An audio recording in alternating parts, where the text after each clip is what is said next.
আমি সঞ্জয় পাত্র, আমার ছেলে সুদীপ পাত্র ক্যান্সারে আক্রান্ত। গত 8 মাস ধরে পিজি হসপিটালে ট্রিটমেন্ট হয়, কেমোথেরাপি হয়।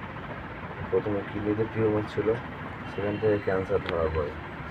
তারপর ডাক্তাররা ট্রিটমেন্ট করে 8 মাস ধরে, কিন্তু পেট সিটি করার পর নতুন করে লাংসে দেখা যায়।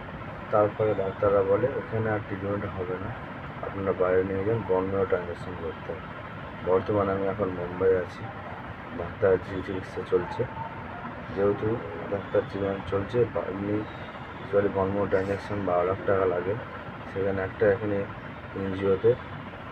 এনজিও থেকে 8 লাখ মতো দিচ্ছে, আর 3 লাখ 3.5 লাখ টাকার মতো আমাকে জোগাড় করতে বলেছে এমার্জেন্সি ক্ষেত্রে, যখন তখন লাগতে পারে। এবং এই জন্য আমি আপনাদের কাছে জোর করে বলছি, যদি যেতে পারেন আপনারা একটু সাহায্য করুন। যে 8টা মাস ধরে আমি ট্রিটমেন্ট করে আমার কাছে আর কিছু আমি মুক্তি নেই, তার জন্য আমাদের সহায়তা চাই।